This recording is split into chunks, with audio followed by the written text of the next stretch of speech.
Liar. Everywhere. On netrootsradio.com.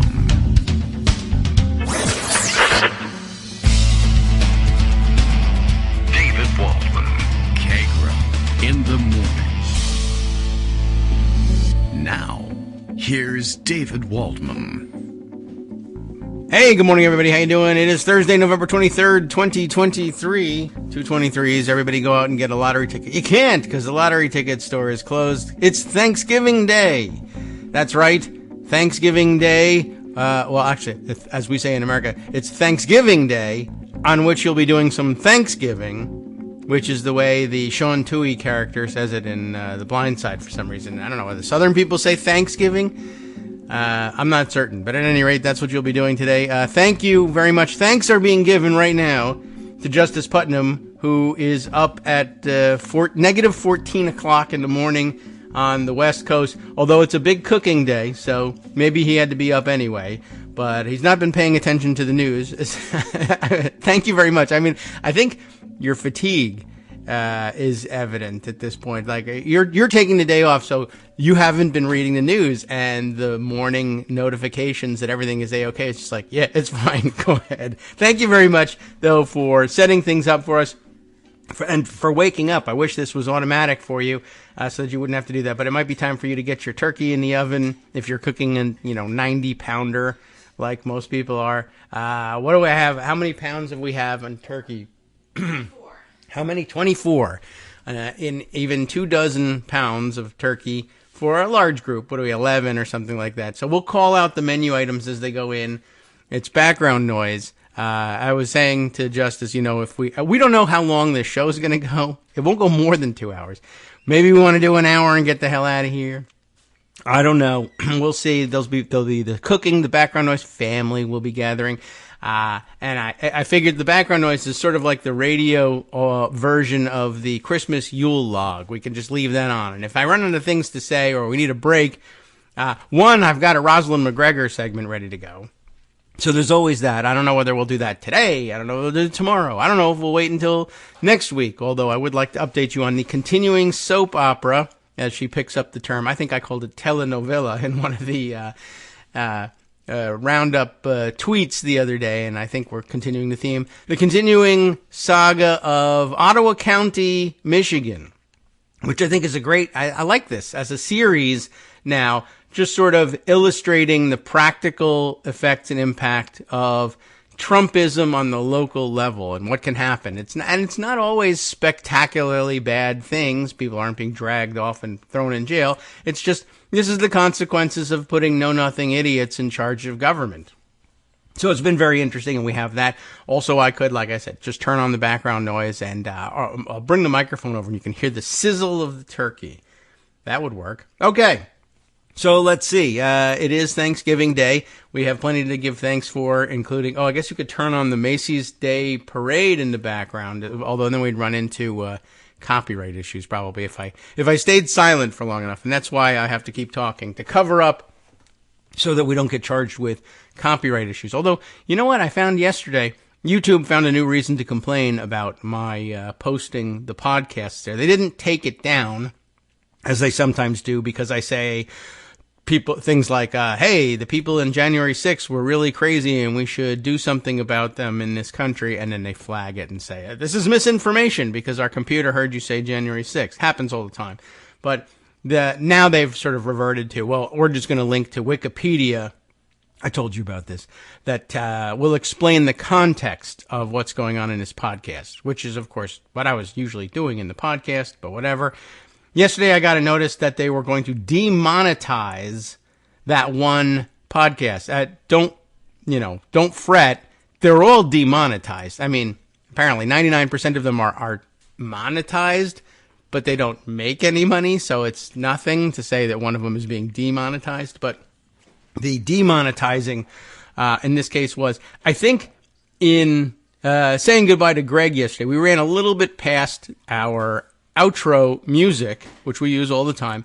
And so, I let it go and I edited the podcast such that it ran a little long. And, the first 10 seconds of the break music, the intro to the break music are in the the podcast, where usually they're cut out, or we're talking over it, and then there's like a second and a half of music, and then we're out into the break.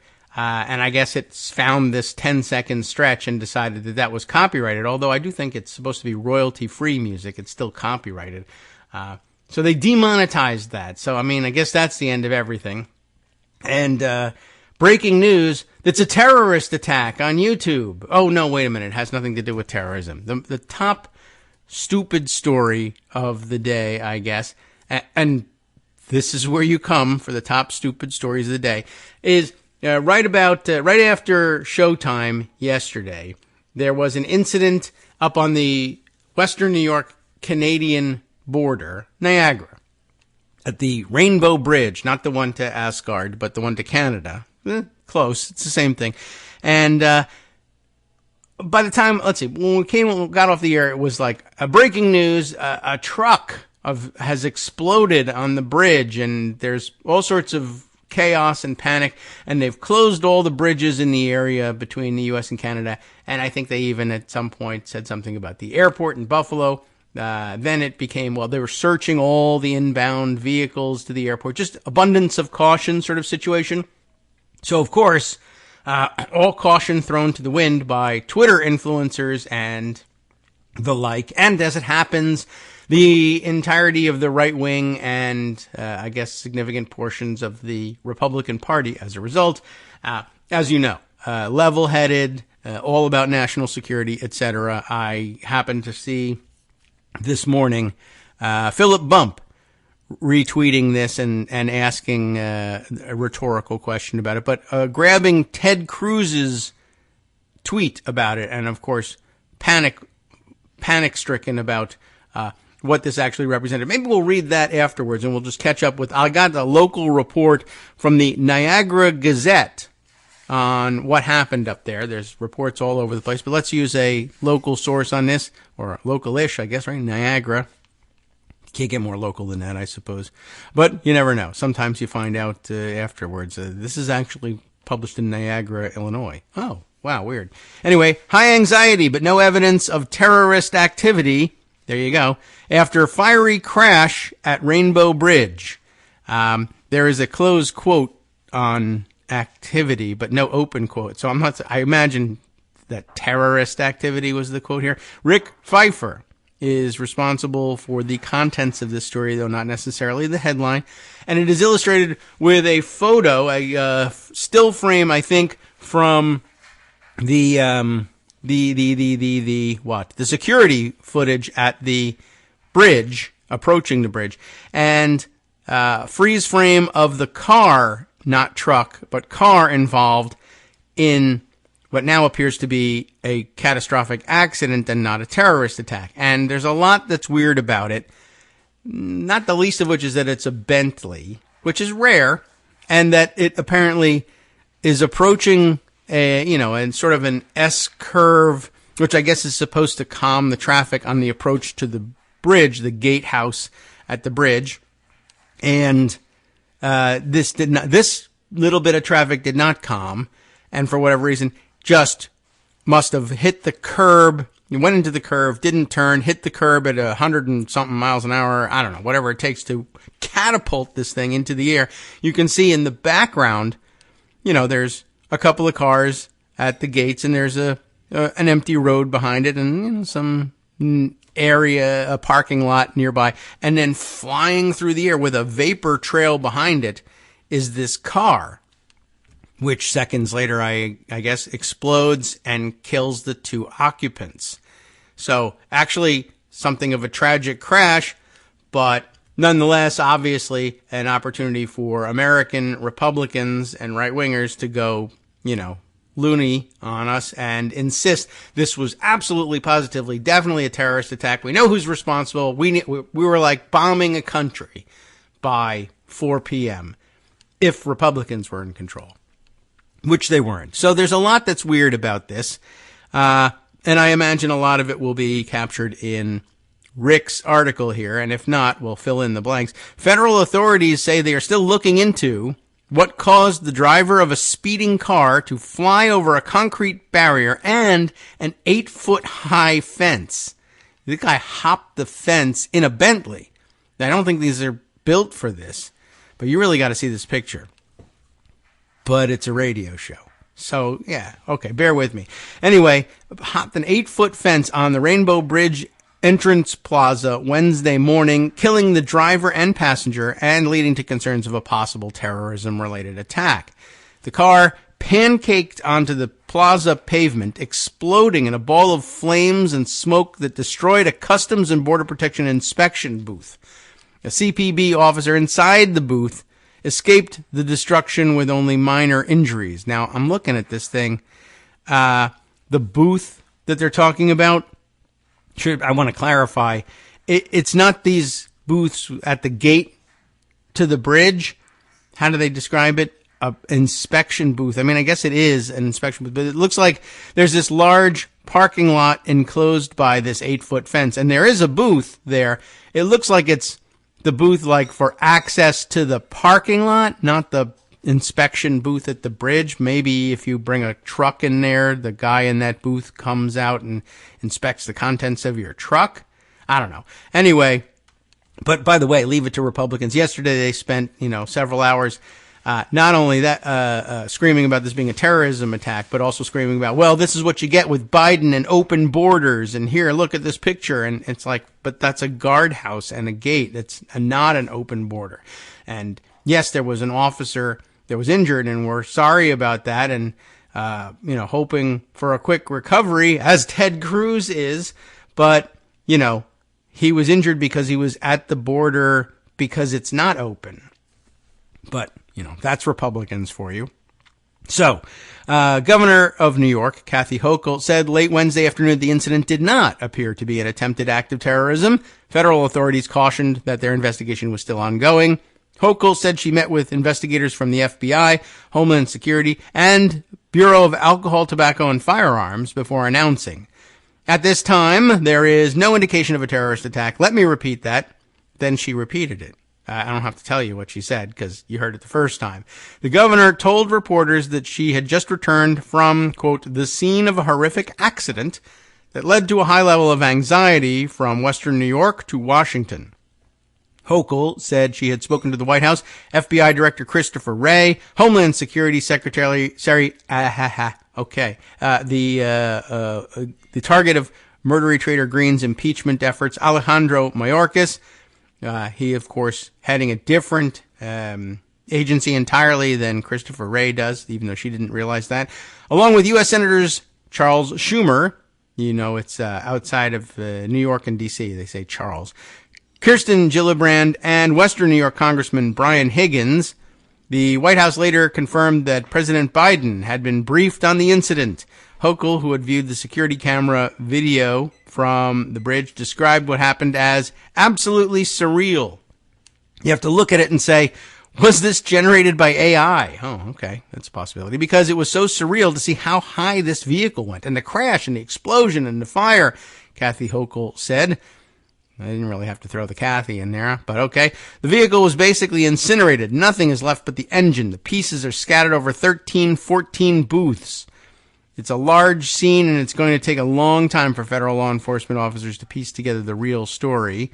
That is pretty remarkable. Also, I'm just sort of surprised that, in the movies, you would see a car flip over like that, and when it hits, boom, it explodes. But you probably figure at some point, watching enough of these movies, I know that's cinematically spectacular, but do cars really do that? They are, of course, filled with gas, and you can break your gas tank and vapors and hot things and the hot engine and sparks that are thrown up, and it can happen, but I had this impression that maybe in real life it doesn't happen all that often, but it happened here. Bentleys, unsafe to rocket over an 8-foot fence at any speed, as it turns out. I just lost my Bentley sponsorship. Anyway, at the time that Hochul spoke, U.S. Attorney for the Western District of New York, Trina Ross, along with representatives of CPB, FBI, DHS, also spoke at a news conference that indicated they believe they may have identified the driver and were engaged in notifying next of kin and probing what may have led to the accident. Hochul said the driver of the vehicle was a local individual, a Western New Yorker. The two people who died were a husband and wife, according to a person briefed on the investigation who spoke to the AP on condition of anonymity because they were not authorized to release information about the people who were killed. I wonder, is our author an AP stringer here? Is that... I mean, he's identified as a Niagara Gazette person. So, all right, maybe he just borrowed from the AP's coverage on that one to get the quote. Let's see. Matthew Miraglia, the FBI special agent in charge in Buffalo, said investigators have so far found no, quote, derogatory information on the driver. Well, you're not supposed to be looking for derogatory information, obviously. He was a very smelly individual. I think what he means is, well, if we found out you were a terrorist, that would be derogatory, I guess. I mean, if you found out he was a terrorist, that would be factual, but I don't know. A little vocabulary issue there on that one. We're scanning his social media. There's nothing there, Miraglia said, which I guess is how they found out what they did learn about. I don't see it so far reported here. And my goodness, this is a long article about this. More than I thought we were going to get on this. And it's not mentioned in here, but I saw via social media, which always knows the truth about everything, obviously, was that these people were on their way to a Kiss concert in Canada, but then the Kiss concert was canceled, so they went to a casino instead, and then they were on their way, I guess, to this bridge. But if they're from Western New York, the concert was in Canada. It got canceled, so they went to a casino, but the casino, I had heard, was in the United States somewhere. Then what are they doing going to Canada? I don't know. Maybe they're just going to dinner. Let's go to Canada for dinner, because you can do that, because Canadians are friendly and they let you in. And it's not the day before Thanksgiving there, because their Thanksgiving is back in October, like the reverse of the Eastern Orthodox. And so I don't know what they're doing, but... yeah, well, anyway, it's not reported in here, but I guess if you scan the social media for this person, they're probably, that's how you find out, right? Awesome, we're on our way to the Kiss concert, and we're late, or whatever, or it got canceled, but I don't know. It'll be real interesting to see how they figure out what happened to get this person up to this kind of rate of speed. Anyway, there still is an awful lot. Is there anything that needs to be... I mean, talk about how it's the incident took place on what is generally believed to be the busiest travel day of the year in the United States. Not so much Canada, I guess. The day before Thanksgiving, federal law enforcement authorities were already on heightened alert stemming from the ongoing war in the Middle East. Remember that one between Israel and Hamas in Gaza? We have more on that. And, all right. I mean, with limited time, if we're going to do a limited time thing, we'll probably jump out of this right now. I was looking to see, though, whether the article actually confirmed the story about them going to a Kiss concert. Can Kiss confirm that they were going to have a concert, but they canceled it? I don't know. It's pretty interesting. Anyway, what I thought was more telling about all this, like I said, is Philip Bump retweeting Ted Cruz. This is Ted Cruz commenting on it. And now he's going off of Benny Johnson's tweet. I don't remember exactly who Benny Johnson is, but he strikes me as one of those weirdo right-wing figures, the sort of person who, led us to all flee Twitter. Anyway, and he tweets, breaking, like with one of those siren emojis, or rather the dome light, police light. Breaking, the explosion at the border between the U.S. and Canada was an, quote, attempted terrorist attack, unquote. That's a quote. And there were, quote, a lot of explosives, unquote, in the vehicle. So that's kind of entirely wrong. It wasn't a terrorist attack, and there were no explosives in the vehicle, minus, I guess, the gasoline that they were carrying. And based on that, and I mean, I suppose you can't blame all of it on Ted Cruz, I mean, as much as we'd like to. Although you might look and say, Benny Johnson, he's not a news reporter. He doesn't know anything about this breaking. How does he know it's breaking? To whom is this breaking? And, of course, it's breaking. We broke all the rules about reporting this news. And then he tweets, this confirms our worst fears. The explosion at Rainbow Bridge was a terrorist attack. Both attackers are dead. Now, these are two innocent individuals who were just out for a night of fun in Western New York. But they're now terrorists, and thank God they're dead. Both attackers are dead, and one law enforcement officer is injured, and then, having basically danced around in glee that these two people are dead, he now goes on to say, I am praying that the officer makes a full recovery and is able to spend Thanksgiving surrounded by family and loved ones. I mean, genuinely do wish that be the case for this guy, although it just seems so smarmy coming out of Ted Cruz. Thank you to our law enforcement officers who are remaining vigilant and working to protect Americans traveling for Thanksgiving. Contrast that with the earlier Republican tweets that the border was wide open, and this is what you get. People going to Kiss concerts and then not going to Kiss concerts and then going somewhere else and then crashing. See? It's inevitable. But as Philip Bump says, imagine now how Cruz and others would react if a Dem senator picked up false information from a left-wing clout chaser based on a retracted report from MSNBC, let's say. And I think you can all imagine it. And don't need any help in doing so. So, all right, that wraps up the weird story of the day. There's more to share, and it comes from all over the place. And as I promised in the morning post today, just because today is Thanksgiving, if you were tuning in, maybe thinking, Alice's Restaurant, well, we don't have that, and we can't play it because we would have a copyright issue. But we can do a long 2-hour thing, which is a little bit like it, except the whole song is about Donald Trump. So you want to tune in for something like that? We've got plenty. Donald Trump is on a rampage again. That's not news, although there was, you will see on social media, screenshots of his Truth Social Thanksgiving rant, which, do we want to publicize it? I don't know. I mean, there's no avoiding it, really, but it's long, and the screen cap of it is absurd looking because of the length of it, and of course it's a Thanksgiving Day message, and it's like all his holiday messages.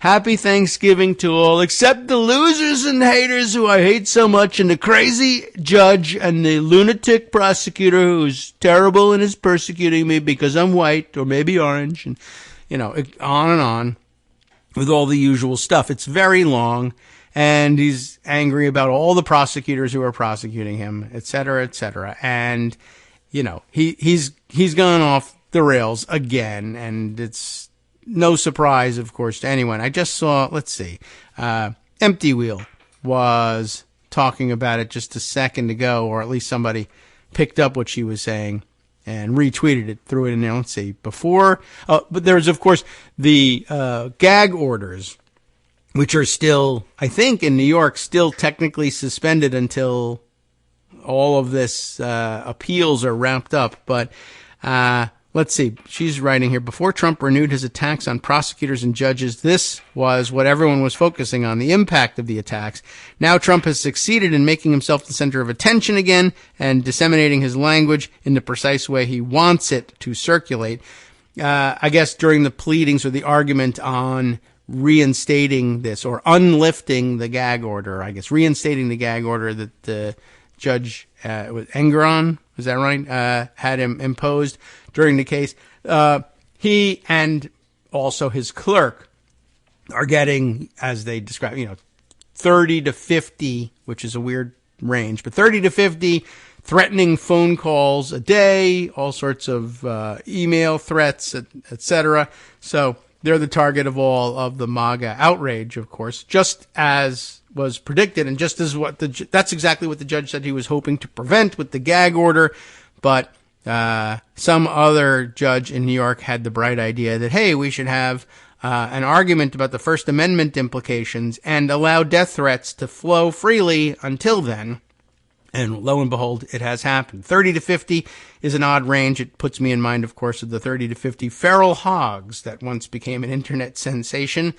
But this, of course, very different. But speaking of Empty Wheel, and Trump, there are a number of other items to gather up from Pocket. And brakes are turned off today, I understand from Justice. That is to say, not the Bentley, like with the brakes turned off, but that we have turned off the usual automatic brakes at the half hours so that we can go straight through it and keep on going, and we don't have to have any commercial interruption, which is good for you, or unless you were waiting for the commercial break, which isn't even commercial, to put the turkey in the oven. You're just going to have to go and do it and turn the volume up while we wait. All right, so let's see. Speaking of Trump and his crazy outrage, if Greg were here today, and he's here, he's just not here. He hasn't disappeared. He didn't run to Canada for a Kiss concert or anything. He would no doubt be, well, maybe some doubt, but it's a good possibility he would be talking about Tom Edsel's piece in the New York Times today, because he talks about Tom Edsel's piece, with some frequency. Today's, I don't know if it makes the list or not, The Roots of Trump's Rage. This I offer you as part of a expanding trend of the major newspapers getting themselves comfortable, even if they're doing it in the opinion columns, of printing headlines and declarations about Trump's mental state, about the fact that he's openly authoritarian and endorsing fascist propaganda and fascist language in laying out his platform. It's happening slowly. I don't know if it's sinking in anywhere, and it's still far short of what we were hoping for. But The Roots of Trump's Rage asks the question, essentially, of, how does he put it? I think he asks at some point, and somebody called out as a quote here, how stable is the so-called stable genius? Remember that phrasing? All right, here's Edsel's piece. Brian Klaas, a political scientist at the University College London, captured the remarkable nature of the 2024 presidential election in an October 1st essay, The Case for Amplifying Trump's Insanity. Okay, Klaas argued that the presidential contest now pits, quote, a 77-year-old racist, misogynist bigot who has been found liable for rape, who incited a deadly, violent insurrection aimed at overturning a democratic election, who has committed mass fraud for personal enrichment, who is facing 91 separate counts of felony criminal charges against him, and who has overtly discussed his authoritarian strategies for governing if he returns to power. And that person is now pitted against, quote, an 80-year-old with mainstream Democratic Party views who sometimes misspeaks or trips. One of the two candidates, Klaas noted, faces relentless newspaper columns and TV pundit takes, arguing that he should drop out of the race. Spoiler alert, it's somehow not the racist, authoritarian, sexual abuse fraudster facing 91 felony charges. Klaas asked, what is going on? How is it possible that the leading candidate to become president of the United States can float the prospect of executing a general, and the media response is crickets? How is it possible that it's not front page news when a man who soon may return to power calls for law enforcement to kill people for minor crimes? And why do so few people question Trump's mental acuity rather than Biden's, when Trump proposes delusional, unhinged plans for forest management and warns his supporters that Biden is going to lead us into World War II, which would require a time machine, or wrongly claims that he defeated Barack Obama in 2016. The media, Klaas argues, has adopted a policy in covering Donald Trump of don't amplify him, you're just spreading his message. In Klaas's view, newspapers and television have succumbed to what he called the banality of crazy, ignoring even the most dangerous policy proposals by an authoritarian who is on the cusp of once again becoming the most powerful man in the world, precisely because it happens like clockwork, almost every day. This approach, according to Klaas, has backfired. It's bad for democracy. The don't amplify him argument is disastrous. We need to amplify Trump's vile rhetoric more because it will turn persuadable voters off to his cruel message. Okay, debatable, but it's a point. Looking over the 8.5 years during which Trump has been directly engaged in presidential politics, it's not as if there had been no warning signs. It's driving Marcy crazy every day that people are like, oh, this, like it's some new development. 3 months after Trump took office, and why wait until he took office, honestly? He was just as crazy before he took office. But this in April 2017, a conference called A Duty to Warn was held at the Yale School of Medicine. I see now why they chose, while he was in office. He was crazy before office, but this was an extraordinary milestone, and that it wasn't or hasn't so far been treated as such is pretty amazing. The conference resulted in a best-selling book, The Dangerous Case of Donald Trump. 27 psychiatrists and mental health experts assess a president. A sampling of the chapter titles gives the flavor. One of them is Our Witness to Malignant Normality by Robert J. Lifton. Unbridled and Extreme Hedonism. How the leader of the free world has proven time and again that he is unfit for duty by Philip Zimbardo and Rosemary Sword. The next chapter quoted here, Pathological Narcissism and Politics, a Lethal Combination by Craig Malkin. In a review of that book, as well as Twilight of American Sanity, a psychiatrist analyzes the age of Trump, and Fantasyland, How America Went Haywire, a 500-year history, Carlos Lozada, now a Times opinion columnist, wrote in the Washington Post that the political elite in Washington was increasingly concerned about Trump's mindset. Writing, I think he's crazy, Senator Jack Reed of Rhode Island confided to his colleague Senator Susan Collins of Maine in a July exchange inadvertently caught on a microphone. I'm worried, she replied. Well, at least she's in character there. Even some Republicans have grown more blunt, with Senator Bob Corker of Tennessee recently suggesting that Trump, quote, has not yet been able to demonstrate the stability nor some of the competence to succeed as president. But he'll vote for him anyway. The warnings that Trump is dangerous and unstable began well before his 2016 election and have become increasingly urgent. These warnings came during the 2016 primary and general campaigns, continued throughout Trump's 4 years in the White House, and remain relentless as he gets older and more delusional about the outcome of the 2020 election. I asked some of those who first warned about the dangers Trump poses what their views are now.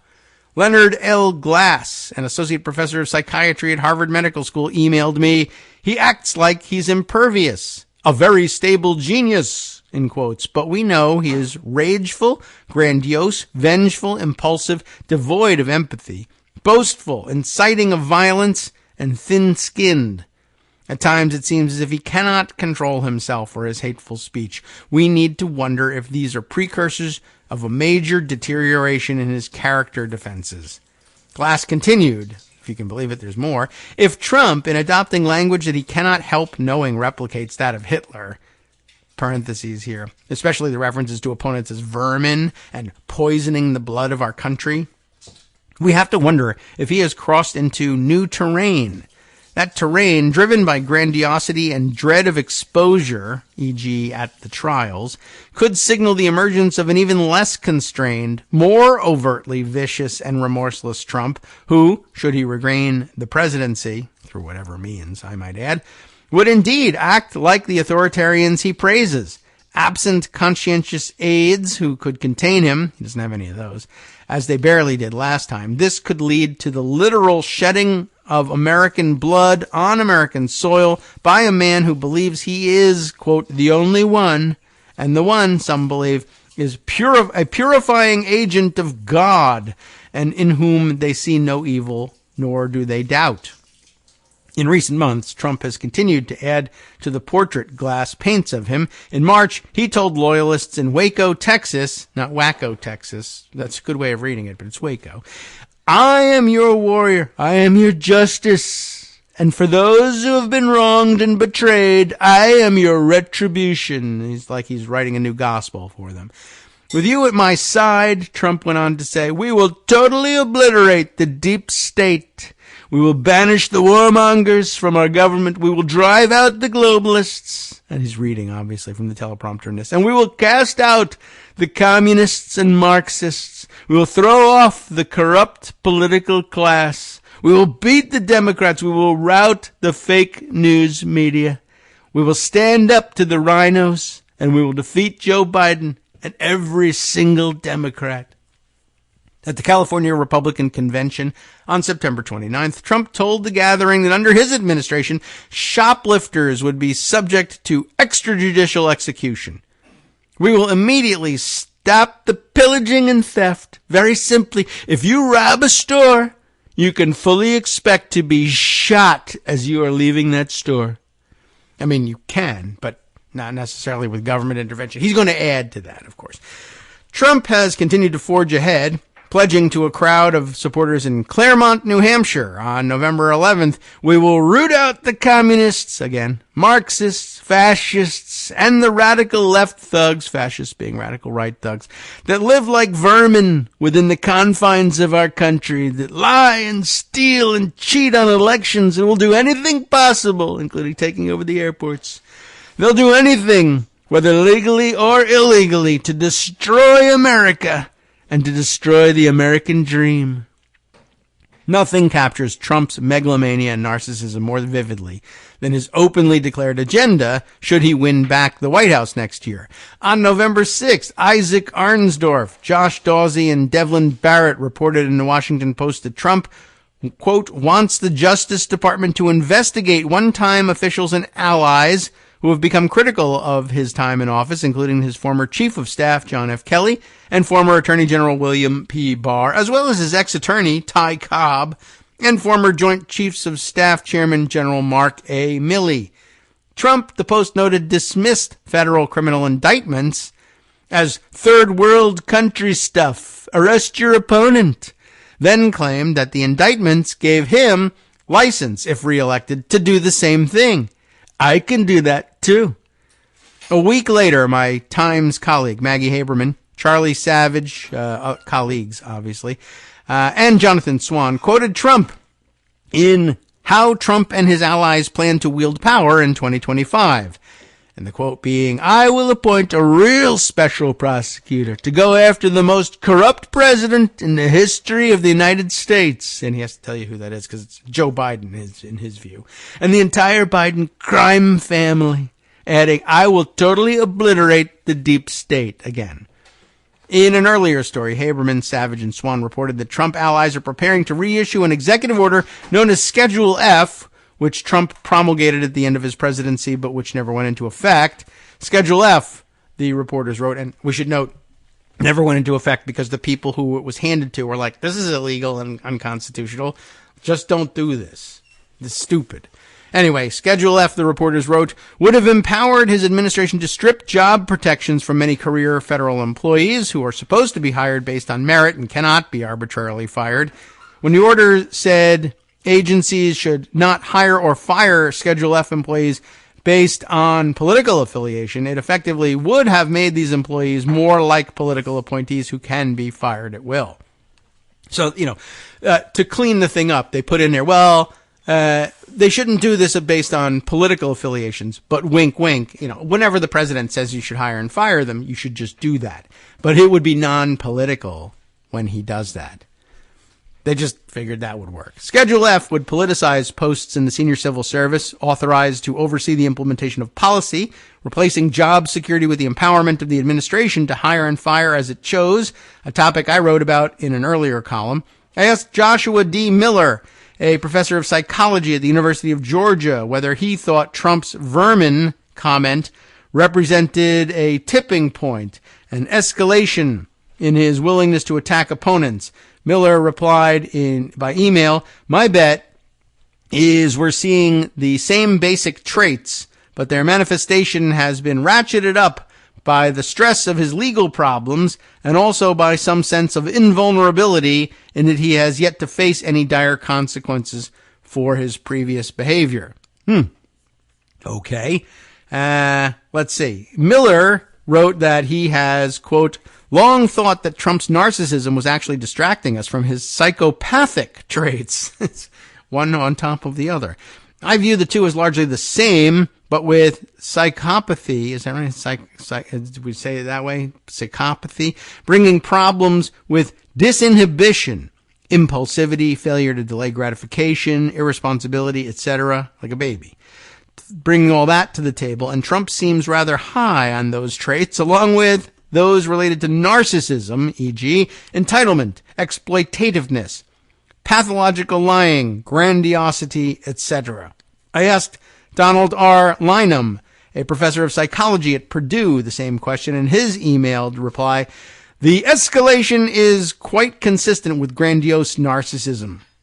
Trump is reacting more and more angrily to what he perceives as his unfair treatment and failure to be admired, appreciated, and adored in the way that he believes is his due.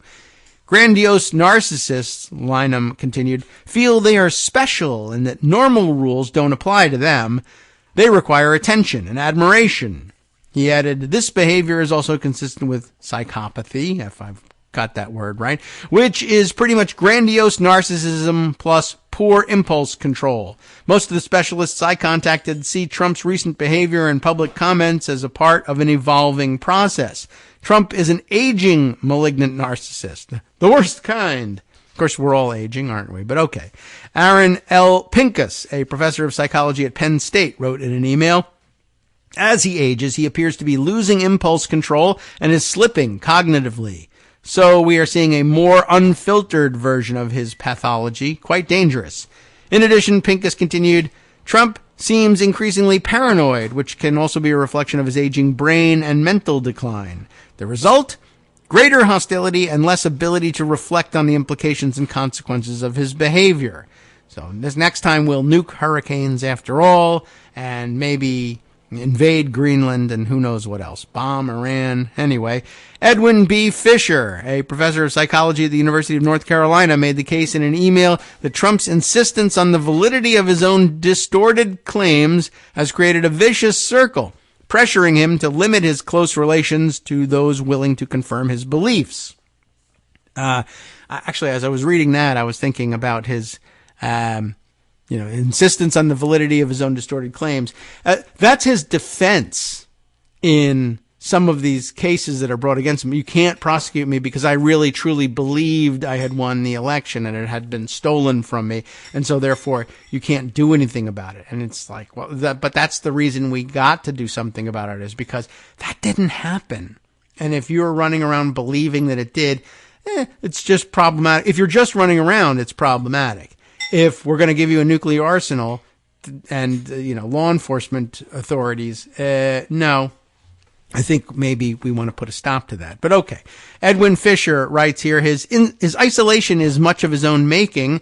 The enormous pressures he puts on others for confirmation and unquestioning loyalty and his harsh, often vicious responses to perceived disloyalty lead to a strong, accelerating dynamic of more and more pressure for loyalty, harsher and harsher judgment of the disloyal, and greater shrinking of pool of supporters. At the same time, Fisher continued, Trump is showing signs of cognitive deterioration. The confusion of Sioux Falls and Sioux City, I can't blame him too much for that, several times referring to having beaten and or now running against Obama, that's not good, or the odd garbling of words on a number of occasions for it seems like about a year now. Add these to the tremendous pressure and threat that he's under, and you have, if you will, a trifecta of danger, lifelong habit, threat, and possible cognitive decline. They each exacerbate the other two. Fisher noted that he anticipated the movement toward increased isolation in his 2017 contribution to the dangerous case of Donald Trump, reflecting the interplay of personal and social narcissistic concerns for self and a preoccupation with power may initially shape and limit those invited to the narcissistic leader's social network, with sensitivity to slights and angry reactions to them further eroding that network. This process of exclusion, Fisher wrote, becomes self-reinforcing. A disturbing feature of this kind of dynamic is that it tends to feed on itself. The more the individual selects for those who flatter him and avoid confrontation, the more those who have affronted and have been castigated fall away, the narrower and more homogeneous his network becomes, further flattering the individual, but eventually becoming a thin precipice. President Nixon, drunk and reportedly conversing with the pictures on the White House walls and praying with Henry Kissinger during his last nights in office, comes to mind. Craig Malkin, a lecturer in psychology at Harvard Medical School, raised a separate concern in an email responding to my inquiry. If the evidence emerging proves true, that Trump knew he lost and continued to push the big lie anyway, his character problems go well beyond simple narcissism and reach troubling levels of psychopathy, and psychopaths are far more concerned with their own power than preserving truth, democracy, or even lives. In 2019, leaked memos written by Britain's ambassador to the United States, Kim Darroch, warned British leaders that the Trump presidency could, quote, crash and burn and, quote, end in disgrace. Just got to pause here for a second. That's all true. Good assessment. But remember, he's writing it to the British government, which also could and did crash and burn and end in disgrace. So, there is that. Adding at the time, though, we don't really believe this administration is going to become substantially more normal, less dysfunctional, less unpredictable, less faction-riven, less diplomatically clumsy and inept. In 2020, Pew Research reported in Trump Ratings Remain Low Around Globe that Trump receives largely negative reviews from publics around the world. Across 32 countries surveyed by Pew Research Center, a median of 64% say they do not have confidence in Trump to do the right thing in world affairs, while just 29% express confidence in the American leader. Anti-Trump sentiments are especially common in Western Europe. Roughly 3 in 4 or more lack confidence in Trump in Germany, Sweden, France, Spain, and the Netherlands. Asterisk for the moment on Netherlands. You probably know why. A recent editorial in The Economist carried the headline, "Donald Trump poses the biggest danger to the world in 2024. A second Trump term," the editorial concluded, "would be a watershed in a way the first was not." I don't know, but maybe. Victory could confirm his most destructive instincts about power. His plans would encounter less resistance, and because America will have voted him in while knowing the worst, its moral authority would decline. That's a good point. That reminds me a little bit of yesterday's essay about the Gaza situation. And really, you need to think about what this means about you. The election will be decided by tens of thousands of voters in just a handful of states. In 2024, the fate of the world will depend on their ballots. And come on, you've seen the people who are doing this. My goodness. Class of University College London concluded that a crucial factor in Trump's political survival is the failure of the media in this country to recognize that the single most important story in the presidential election, a story that should dominate all others, is the enormous threat Trump poses. The man who, as president, incited a violent attack on the U.S. Capitol in order to overturn an election is again openly fomenting political violence while explicitly endorsing authoritarian strategies should he return to power. That is the story of the 2024 election. Everything else is just window dressing. And now we'll read some window dressing. Okay. Well, that was nothing you didn't know about the guy already, but it's just good to see it in print, and we want to kind of track that trend. The asterisk that I called out about the Netherlands, you likely have seen the news, but in case you haven't, I will grab it for you from the Associated Press. It is the expected outcome of the elections in the Netherlands, having just learned that what's his name in Argentina, their version of Trump was just elected to the presidency there. We now add this: in a shock for Europe, anti-Islam populist, and we're going to try and get this pronunciation somewhat Dutch. I think they would say Geert Wilders. Geert Wilders in our anglicized version, but Geert Wilders, I think, is how they would say. Or they would look at me funny and say, "Where did you learn to speak Dutch?" That's Dutch, but it's not right. Anyway, Geert Wilders records a massive win in Dutch elections. And I wanted to check in on this because it was a little bit odd the way it was first framed, was that according to exit polls, he was the winner. And of course, here in the United States, we've attempted to stop paying attention. Certainly we don't call the election based on exit polls anymore, but anyway, I guess they still do in the Netherlands. All right, anti-Islam populist Geert Wilders won a huge victory in Dutch elections, according to a near-complete count of the vote early Thursday, in a stunning lurch to the far right for a nation once famed as a beacon of tolerance. So, I don't know, man. It's getting kind of crazy out there. The result will send shockwaves through Europe, where far-right ideology is on the rise, and puts Wilders in line to lead talks to form the next governing coalition and possibly become the first far-right prime minister of the Netherlands. They've never had one, I guess. With nearly all votes counted, Wilders' Party for Freedom, of course, was forecast to win 37 seats in the 150-seat lower house in the parliament. 2 more than predicted by an exit poll when voting finished Wednesday night, and more than double the 17 he won at the last election. I had to pinch my arm, a jubilant Wilders said. Political parties were set to hold separate meetings Thursday to discuss the outcome before what is likely to be an arduous process of forming a new governing coalition begins on Friday. Black Friday indeed. Despite his harsh rhetoric, well, let's see. Wilders has already begun courting other right and center parties by saying in a victory speech that whatever policies he pushes will be within the law and the Constitution. I don't know whether that's really true, but that's what he says. Wilders' election program included calls for a referendum on the Netherlands leaving the European Union. Where have we seen that? A total halt to accepting asylum seekers and migrant pushbacks at Dutch borders. It also advocates the de-Islamization of the Netherlands. He says he wants no mosques or Islamic schools in the country, although he has been milder about Islam during his election campaign than in the past. This campaign, anyway.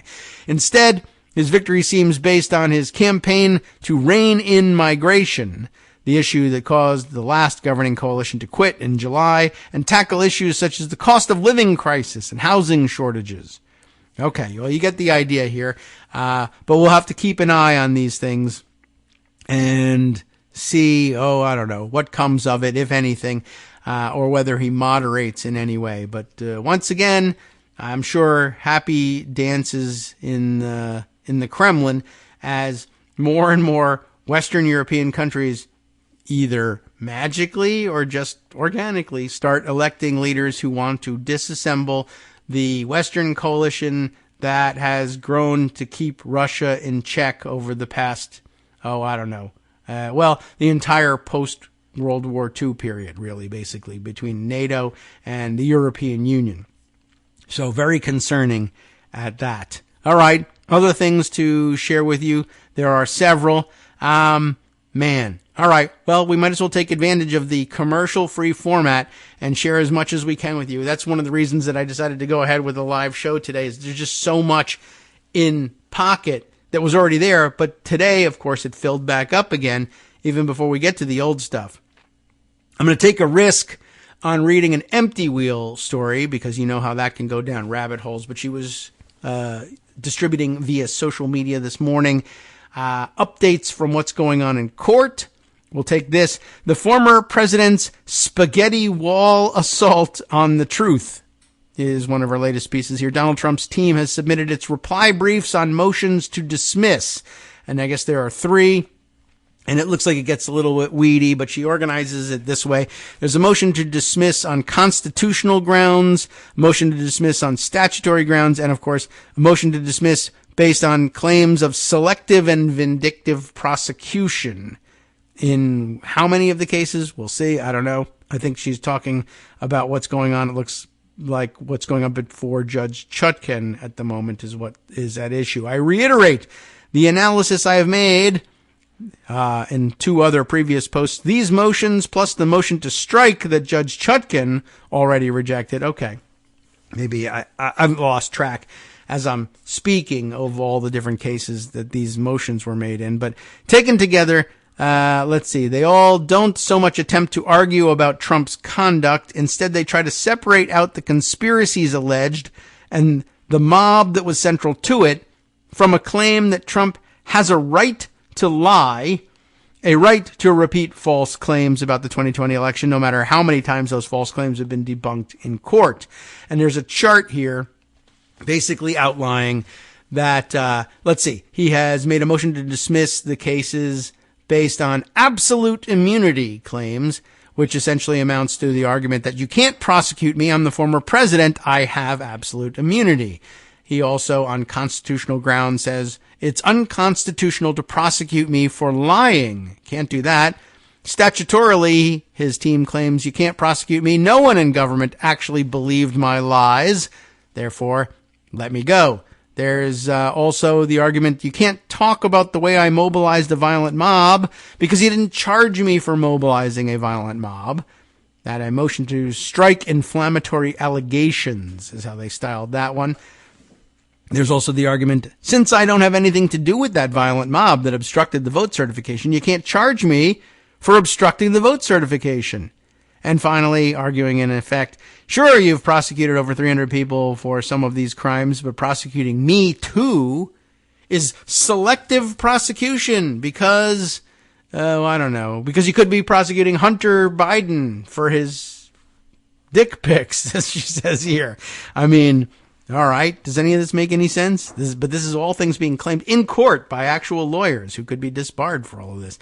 Trump made no effort to address certain key claims. As one example, Trump didn't mention prosecutors' observation that Trump couldn't have a double jeopardy claim from impeachment, given that this indictment does not charge him with what Congress did, incitement. But do you remember that? Greg mentioned the other day. He's actually out there claiming you can't put me on trial because that's double jeopardy because I was impeached. There was a trial earlier. Totally different branch of government.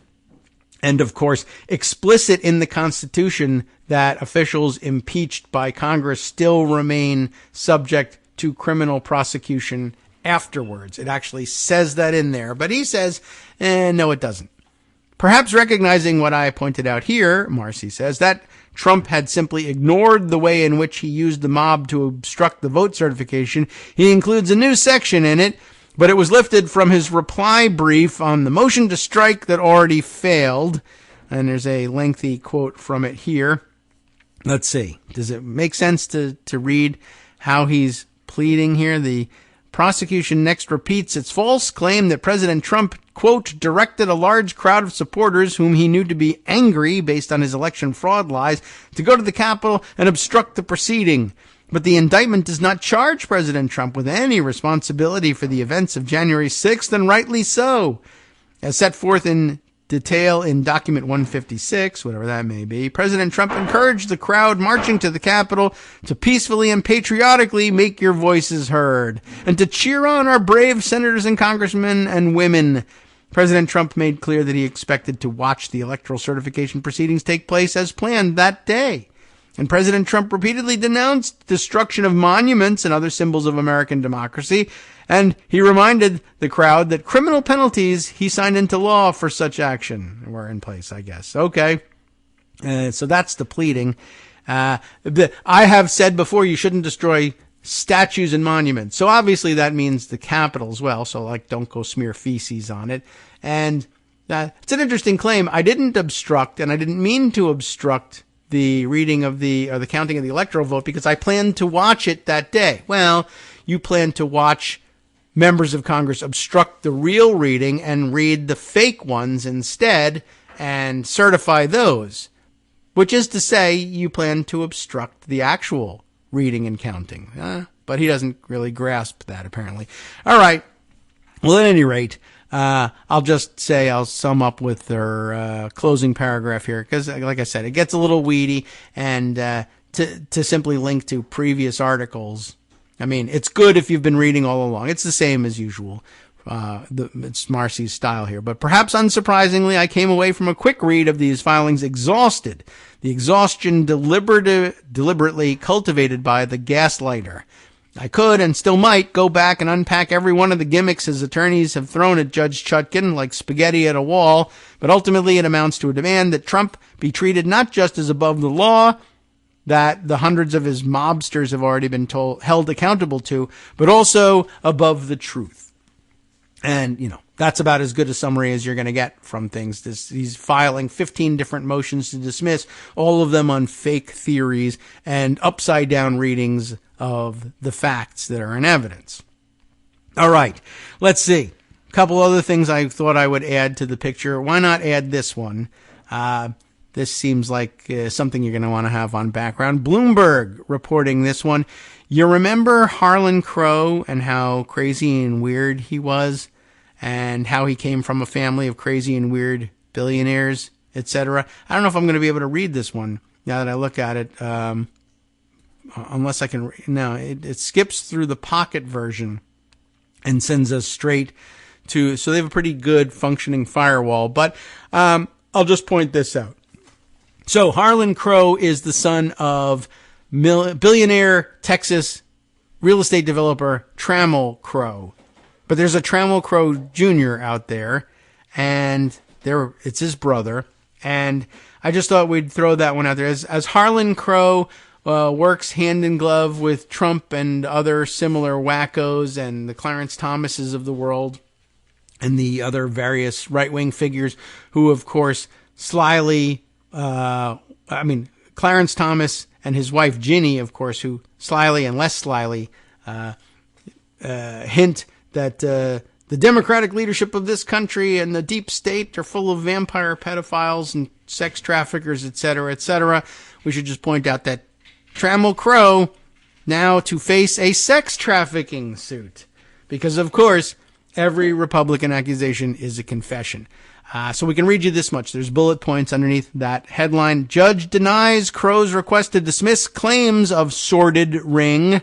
Brother Harlan Crow, associate of Clarence Thomas, not in the suit. But, one of the reasons you might want to have, a Supreme Court justice in your pocket and the Federalist Society, which has the judges in their pockets, in your pocket, is, hey, my brother could be charged with being a vicious sex trafficker at any time now, because that's kind of what he does with his spare time. Zoe Tillman and Emily Birnbaum reporting this piece for Bloomberg, and all I can do is read you the first paragraph or two, but how much more do you want to know? Well, I want to know the rest, actually, but Trammell Crow Jr., a Texas philanthropist, that's one way of putting it, and the brother of Republican megadonor Harlan Crow, must face a lawsuit that accuses him of running and participating in a sex trafficking ring, a judge ruled. Trammell Crow is one of more than 100 people and businesses that took part in the alleged trafficking and racketeering enterprise, according to the suits brought by two women who say they were its victims. And now things start to fade out, but it does say here that the two claim that they were drugged, physically abused, threatened, and forced to perform sex acts. And, wow. And then that's all I can actually read from that. But it's everything that they've ever accused everyone else in the world of doing, and lo and behold, it turns out that they were guilty themselves. Not Harlan Crow, but Trammell Crow, his brother, and his apparent associates, and an entire ring of people who are up to no good. Let's see if there's maybe another source for this story, because it is sort of interesting, and you wonder, what are they up to? And what can we find out from outside of Bloomberg? Well, let's see, some terrible other sources here. We don't really want to go to the Daily Mail on this one, but I don't know. Maybe that's, they'll certainly highlight the most sordid possible details on it. And I don't know, it looks like everything else is either untrustworthy or behind paywalls. So, I don't know. We'll take a look and see what the Daily Mail has said about it, even though they're less than trustworthy themselves. GOP donor Harlan Crow's brother is accused of financing 100-person sex trafficking ring in bombshell lawsuit where women say they were drugged, abused, and forced to perform sex acts. So far, I've learned nothing more. So, I mean, if that's their headline, I don't know if they're hiding anything else. But since we didn't get any detail from Bloomberg, things will seem new, but it doesn't seem like they've broken any news here. Shall we? I'll just scroll through here. Well, this is a sort of an interesting and surprising bit here. Although, once you've gotten news of what was his name, Jeffrey Epstein and his weird ring, is this surprising, coincidental, or the natural conclusion of things? I'll call out one paragraph here. Wow. Crow, who earlier this year met the Duchess of York, Sarah Ferguson, at his Austin ranch to discuss environmental issues, said through his lawyer that the case was absurd and blatantly false, except for the fact that Jeffrey Epstein used to meet people all the time at his places to discuss high-minded issues, etc. That was his hook. / also meet with Prince Andrew, who was, of course, married to the Duchess of York, and engage in their weird sex trafficking exploits as well. So I really don't know what to make of the fact that both Sarah Ferguson and Prince Andrew have had their weird connections with people who ended up, whether this was the primary, mode of their meeting or not, but who ended up being charged in gigantic sex trafficking rings. With Prince Andrew, the allegation was that he participated. With Sarah Ferguson, I see no such allegation, but it's interesting that, she found herself meeting on other policy subjects with people who were just accused of, I guess maybe everybody's doing this. I have no idea why this keeps happening, but my guess is it follows the money. People sort of just think that they're invulnerable and can do whatever they want, and humans being humans, they decide that, I've bought all the things that I want. Why don't I start sex trafficking now so that I can enjoy all the things that much more or differently? I don't know what the hell goes through a mind like that. I haven't got a mind like that, and I haven't got money like that, so I couldn't tell you. I don't know. Surprising, but I'll share that Daily Mail piece with you if you want to look any further into it. Okay. Other things I need to tell you. And there are many. Goodness. Let's try this one next, since I said we were going to be going on and on about Trump. The Daily Beast. Thomas Levinson, although I should click through to the original to make sure that's got that right. Wrong again. It's Daily Beast screws this up all the time. Of course, it would be Roger Solenberger that reported this piece about Donald Trump. Conservative group accidentally reveals its secret donors. Some of them are liberal organizations. Why Donald Trump? Well, because the liberal group, I think, is one. It's certainly, or the conservative group is one related to him. One of the super PACs, I guess, a conservative nonprofit. Oh, interesting. Tied to a controversial White House in waiting, the Plan 2025 or whatever it is, for a second Donald Trump presidency, has apparently unintentionally revealed its top donors. They meant to keep that secret. And as it turns out, 2 of them are foundations famously associated with liberal causes. Seems rather surprising. The nonprofit, called American Compass, included the names of 5 donor organizations on a schedule in its 2022 tax statement, a copy of which was obtained by the Daily Beast. The page header says, "Do not file," and "not open to public inspection," indicating the donors may have been accidentally disclosed. Or maybe not. Maybe they did it on purpose and they just wanted it to look like it was secret because they were, turning in supposedly liberal organizations, basically. Of the 5 groups, 2 stand out for their prominent histories of supporting liberal causes.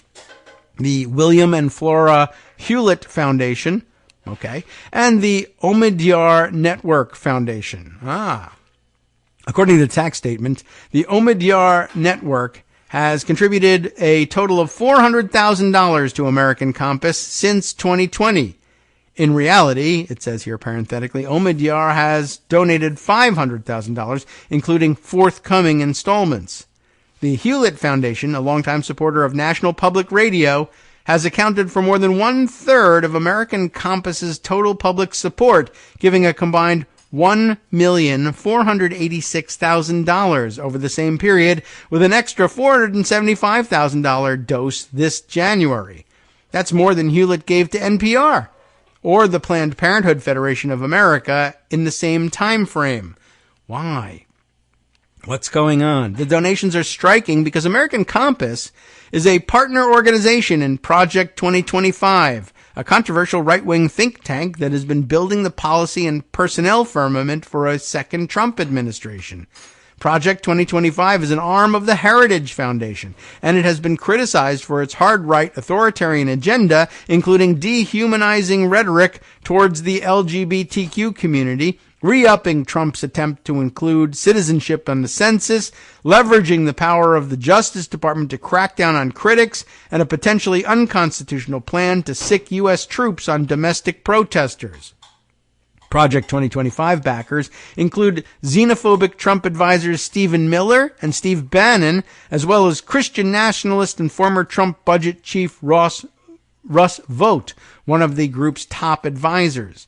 According to the Washington Post, Project 2025 has been crafting specific plans for using the federal government to punish critics and opponents, with Trump himself naming individuals he wants to investigate or prosecute.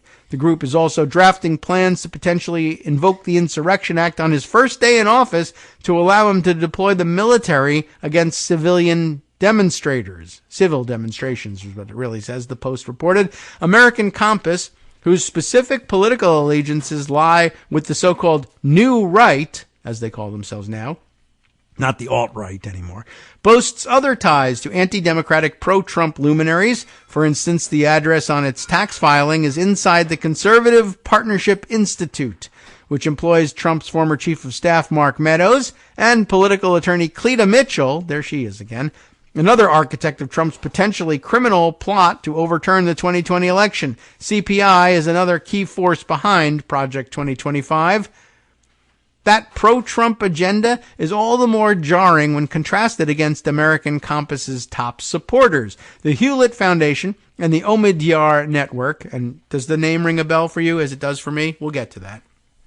The Omidyar Network both are heavyweight philanthropic organizations that have long been considered bastions of liberalism.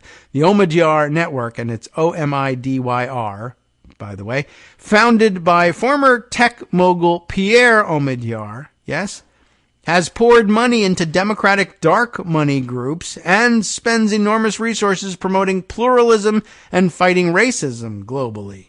Omidyar founded eBay in 1995 and provided the original funding for the news site The Intercept. That's how I remember him, and how I remember, and I don't know what the relationship is these days, either with The Intercept or what I was thinking of, like, oh, how is it that this liberal funder ended up funding a weirdo new right think tank that will prosecute everybody who was ever a Trump opponent? And the answer is that at the time that Omidyar cut his deal to provide the original funding for The Intercept, it was Glenn Greenwald's project at that time. Now, Glenn Greenwald, I think, has since parted ways with The Intercept. I don't know whether he has any continuing relationship with Omidyar or not, but it sustained Glenn Greenwald financially during the very period in which he transitioned into what now ends up being a horseshoe theory, if not far-right, wackadoodle in his own right. The Hewlett Foundation likewise invests in left-leaning causes, promoting women's rights, environmental reform, and the arts around the world, though Hewlett has also passed some money on to more typically conservative economic groups. American Compass also disclosed support from another center-left group, the Action Now Initiative, which has contributed a total of $250,000 since 2020, according to the tax return. ANI is run by John Arnold, a billionaire former Enron executive. And why are there any billionaire former Enron anythings? They should all have been stripped of all their assets, but hey, we don't work that way in this country. He's also a Democrat whose nonprofit network has funded aerial police surveillance in Baltimore, among other controversial philanthropic investments. That's a philanthropic investment. The document also reveals $200,000 in support from the Walton Family Foundation. I guess that's not as much a surprise. A charity group helmed by the heirs to Walmart founder Sam Walton, along with $100,000 from an obscure group called America Fund, LLC. That tells us nothing. By the way, I'm just curious about how much of this is just like leakage. You know, well, we don't really pay that much attention to who we give money to, which is absurd because it's like, well, you accidentally give away $250,000. Like, could I have a tenth of that? That would be helpful to America, more so than an accidental $250,000 to Trump. Anyway, the conservative nonprofit Capital Research Center repeatedly hammered American Compass earlier this year. It's a conservative group saying this, after independently uncovering the Hewlett and Omidyar support via the donors' own voluntary grant disclosures online. So they were mad that they took money from liberals. That's funny. However, those articles cite the contributions as a means to challenge American Compass's conservatism, which, aside from policies that would please anti-environmentalists and immigration restrictionists, CRC found to be largely leftist dreck. The American Compass, American Compass is part of the New Right movement, a group of young Republicans who are essentially reverse engineering an intellectual framework to reconcile the populist big government tenets of Trumpism with conservatism, which is a difficult project, really. While the movement has attracted a growing number of adherents and think pieces, it is still a nascent and largely theoretical amoeba, which dwells in the broader nationalist environment and subsists on a diet of hyper-intellectual contrarianism. In economic terms, its chief innovation seems to be the embrace of government intervention as a tailored and self-serving lever of power that Reagan conservatives dismissed for decades. American Compass expresses a desire to work across traditional ideological lines, but its own ideology appears more as a definition of what it isn't. However, what the group is still radically conservative, and its platform is built to serve a second Trump administration. American Compass founder Orrin Cass, a former Bain executive and advisor to Mitt Romney's failed 2012 presidential bid because he's such a moderate, etc., has staked out what he casts as a more labor-friendly economic conservatism. While he has advocated for genuine, quote-unquote genuine, bipartisanship, Cass is also aligned with the New Right. He rejects many of the absolutist tenets of laissez-faire capitalism that the GOP has held dear for so long, arguing that free market fundamentals have failed the American worker. Last year, they have, but okay, Cass drew a salary of $275,000 from his nonprofit, more than one out of every $4 it raised. Writings about Cass and his New Right peers in June, New York Times columnist David Leonhardt emphasized the caveat that while these Republicans rage against the free market, they really are conservative. This movement, Leonhardt cautioned, should not be mistaken for disaffected right-wingers who have become moderates without admitting it, noting that they support abortion restrictions and oppose gun laws and make excuses for Donald Trump's anti-democratic behavior or even spread his falsehoods. The departures from traditional conservatism are indeed stark enough to be deceptive, or at least distracting. For instance, while American Compass criticized the Trump and Bush tax cuts, the group also called to abolish corporate income tax altogether, replacing it with a tax on asset trading in the secondary market. That won't complicate things.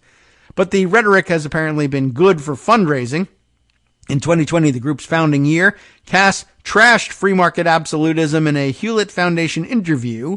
That year, Hewlett donated $611,000 to American Compass, nearly half the group's total funding revenue, and half of what Hewlett gave NPR in 2020. About $198,000 of American Compass's 2020 revenue went to Cass's salary.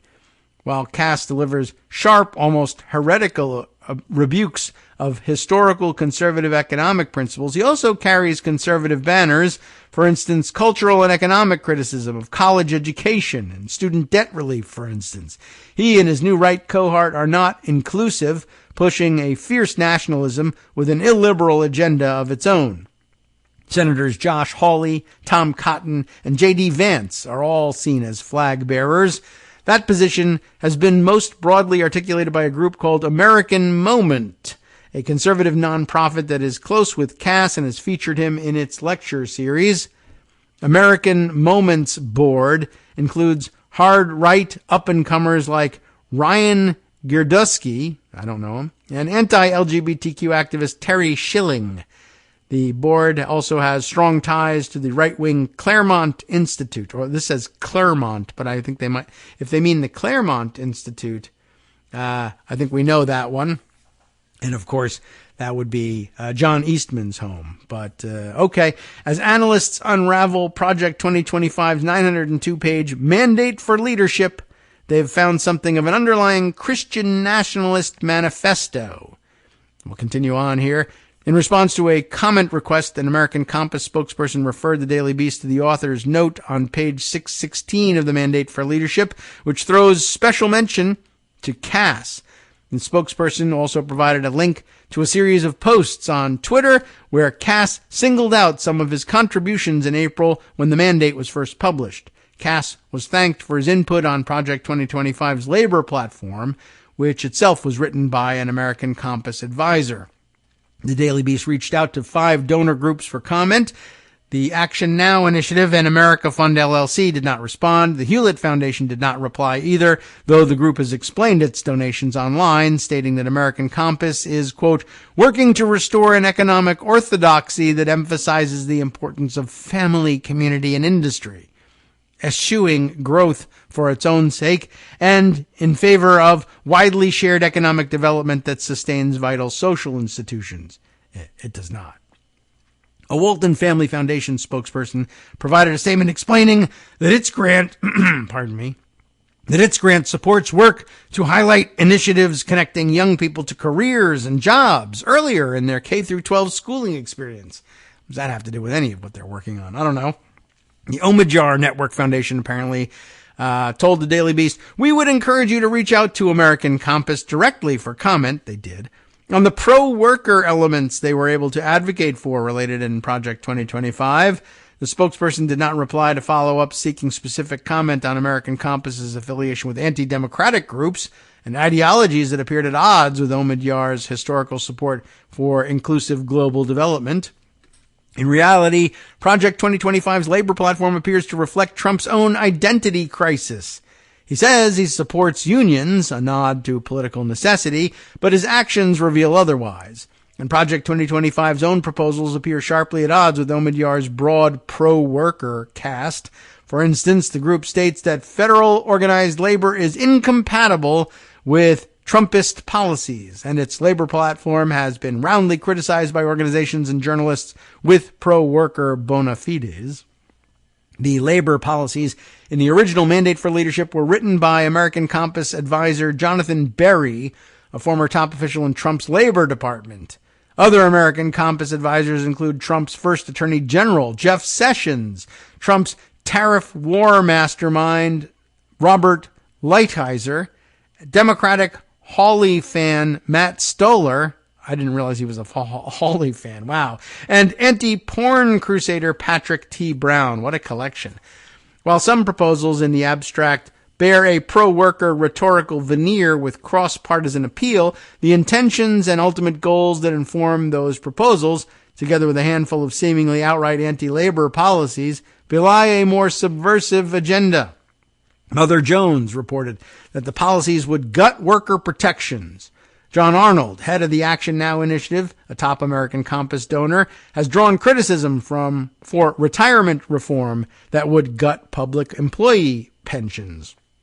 Another rollback, among other rollbacks, Project 2025's labor platform would make it more difficult for non-union workers to organize, offering up employee involvement organizations with no inherent power. prevent the government from collecting employment data on race with the aim of impeding anti-discrimination lawsuits, and pressure companies to close on the Sabbath. Which one? Congress should also consider whether public sector unions are appropriate in the first place. One of Project 2025's policy books argues, asserting that until the labor revolution of the mid-20th century, these unions were not compatible with constitutional government, and it is hard to avoid reaching the same conclusion today. When veteran progressive labor journalist Hamilton Nolan scratched the sheen off of the mandate, he found that liberals should have cause for concern. The labor section begins by devoting an absurd amount of space to purging critical race theory and diversity policies from government entities, Nolan wrote. But the more substantive policies, he said, would reverse independent contractor rules, making it impossible for gig economy workers to organize and build power. The mandate would also rewrite the joint employer standard, providing a loophole for franchise corporations to escape responsibility for bad labor practices. Project 2025 also wants to roll back new overtime rules, he found, rendering millions of workers ineligible for overtime pay. Though the group does not want to increase overtime on Sabbath days, an incentive to get companies to close in observance. The plan also exempts small businesses from national labor and safety standards, because why be safe, right? Which would leave millions more workers with no protections from unsafe, abusive bosses. And while much of the platform is concerned with trimming government oversight, Project 2025 would in fact enhance that supervision in one arena, unemployment benefits. The through line is that while conservatism is undergoing something of an identity crisis, the movement cannot seem to kick Donald Trump. And new right economics are in no danger of offering too much help to too many people. But Project 2025 has already begun pre-screening the ideologies of thousands of prospective Trump officials, Axios reported. It stands to reason that its own hand-picked advisors would pass the Trump test. Just magically, I guess.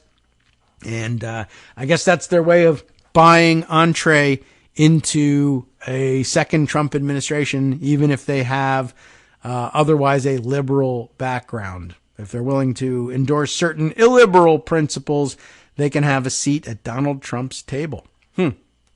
Not terribly surprising that you can bribe your way into that. Okay, let's see. How shall we spend the last half hour of today's show? It's surprising how quickly all of this went, isn't it? There are many things that I need to bring you up to speed on. And let's see, the decision now on what to do with our Friday is shaping up. But all right, let's see. Why don't we perhaps stick to the Trump and legal realm for now.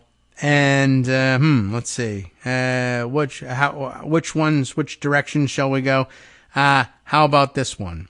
Lawfare, with a lengthy look at what was going on in the D.C. Circuit Court of Appeals argument on Judge Chutkan's partial gag order on Trump. Now that we know, of course, that the threats are rising both in New York and in D.C. against the judges in these cases, let's take a look at what's going on in the appeal of the gag order in the D.C. case.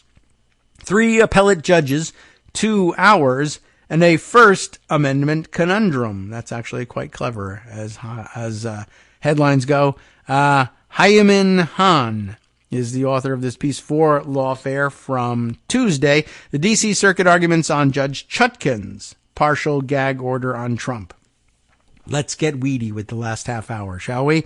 The following, it is noted here from the editor, is a dispatch from a hearing held on November 20th, the latest episode in Lawfare's series of dispatches on the criminal cases against Trump. We're in the 6th and top floor of E. Barrett Prettyman U.S. Courthouse in the ceremonial courtroom, courtroom 20, where the wall clock is stuck on 12.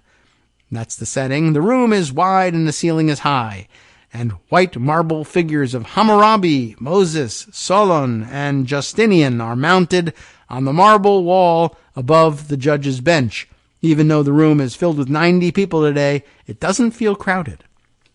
At 9:32 a.m., Judges Cornelia Pillard, Patricia Millett, and Bradley Garcia of the U.S. Court of Appeals for the D.C. Circuit sweep into their seats. They are here to consider the October 16th gag order issued by U.S. District Judge Tanya Chutkan, who is presiding over Special Counsel Jack Smith's federal election interference case. The question is whether the order, put into place to ensure a fair trial, violates former President Donald Trump's First Amendment rights. At the appellant's table are Trump's lead appellate lawyers, D. John Sauer and William O. Scharf, plus his trial-level lead, John Lauro. Right behind them in the gallery sits the rest of Trump's team, including Todd Blanche, Greg Singer, and Emil Bove. At the appellee's table sit Assistant Special Counsel Cecil Van Devender and Counselor to the Special Counsel, Ray Hulser. How do you like that? Special Counsel Jack Smith is in the first row of the gallery behind them, flanked by security details on either side. And the second row of the gallery, in the second row, are 6 more members of the government's team, including District Court leads Molly Gaston and Thomas Wyndham. At 9:33 a.m., the clerk calls the court to order. Sauer approaches the podium. "Thank you, Your Honor. May it please the court." He says he's appearing on behalf of the appellant, President Donald J. Trump. Judge Chutkan's gag order, he asserts, installs a single federal district judge as a filter for core political speech between a leading presidential candidate and virtually every American voter in the United States at the very height of a presidential campaign, which it isn't, but okay. The order is a radical departure from the only 2 cases that have considered the specific question of restriction of speech for criminal defendants, he continues. I'm sure he had no interest in the fact that single federal district judges are constantly inserting themselves as core political filters between people and their medical care. That doesn't seem to bother them. Or millions of would-be immigrants around the world and their quest for freedom and a better life in America. But in this case, this is getting an our way, so it's no good. So he continues on here. In 2002, in Republican Party of Minnesota versus White, the Supreme Court held that a court can never allow the government to prohibit candidates from communicating relevant information to voters. And in 2000, in U.S. v. Brown, the U.S. Court of Appeals for the Fifth Circuit granted the candidate in question absolute freedom to comment as part of his campaign on his criminal case. Sauer asserts that Chutkan's gag order also breaks with established jurisprudence because it relies completely on an insupportable heckler's veto theory. The order attempts to block speech on the premise that it may inspire third-party action somewhere down the line. That's a quintessential example of a heckler's veto, contends Sauer, which the Supreme Court has unequivocally said cannot be a permissible rationale for silencing an individual. Judge Millett is the first to break in. She wants to know if Sauer's position would be any different if this were November 2022. Sauer says no. The gag order would still be unconstitutional in violation of at least 7 First Amendment precepts, even absent an active presidential campaign. He adds, however, that the existence of the campaign is the crown jewel issue among those First Amendment precepts. Judge Pillard is next. She wants to know why he thinks Chutkan's interest in a fair and impartial trial and her desire to protect non-public figures are insufficient to justify her order, especially in light of her finding that there's a dynamic at play here, a record showing that Trump's public statements tend to lead to threats and harassment. Sauer disputes Chutkan's finding, asserting that most of the evidence on which she relied was from 2020. Trump has made public comments almost incessantly since this case has started, says Sauer, yet none of what Trump has said thus far has led to violence. The order must be based on more recent facts, he contends, and the appeals court can engage in plenary review of the evidentiary record under de novo standard because it's a First Amendment case. Does everybody get what he's talking about there? We are in an appellate court here, and ordinarily the finder of fact is the district court, and the appeals courts simply consider the trial record on appeal, they don't develop facts on their own, but there is a principle under which this appeals court could, in fact, engage in its own review of the evidentiary record under de novo standard. That is to say, review de novo, do it all over again, to do it from start, because it's a First Amendment case. There's precedent that does establish that. One of the few situations in which an appeals court would conduct its own review of individual items of evidence. Sauer says that it's not even that Judge Chutkan's order prohibits speech based on the potential secondary effects of Trump's comments on others, which Sauer says the Seventh Circuit prohibited in the case Collin versus Chicago Park District. Rather, he says her order prohibits speech on tertiary or quaternary effects, given the lack of evidence of any known adverse impacts. In other words, you have to get somebody killed first before you can come to court, as opposed to, the volume of threats itself is fairly significant and can have chilling effect, as everybody knows. But he says, no, nobody knows this at all. You have to wait for somebody to die before you can come to us, and even then you can't. When Pillard suggests that the order is meant to be prophylactic, Sauer says that an order can only be allowed where, quote, the solidity of the evidence shows an imminently impending danger, a reality we are nowhere near, he asserts, except when they call and say, we're going to murder you tonight. That seems impending, but the fact that they haven't murdered the judge that night means you got to look the other way, according to Sauer. Judge Garcia jumps in here. So is Sauer arguing that the district court's hands are tied until it's too late, until actual harm has occurred? Garcia asserts that the Fifth Circuit rejected that argument in Brown, relying on Gentile v. State Bar of Nevada. In 1991 case, the court drew a distinction between speech restrictions on those who are participants in the litigation and those who are strangers to it, he says. Why shouldn't Trump fall into the category of those participating in the trial? Sauer insists that the clear and present danger test applies to any regulation of speech, regardless of whether Trump is a participant in a trial. The government's position is that a lesser standard applies here, the substantial likelihood of material prejudice test. This is rather weedy, isn't it? It's rather amazing. But maybe more of us need to go to law school in order to hear and comprehend all of this in digest form this way. But let's see if this develops any differently. Returning to the fray, Judge Millett asserts that there must be some sort of difference between the standard that applies to strangers to the case and participants in the case.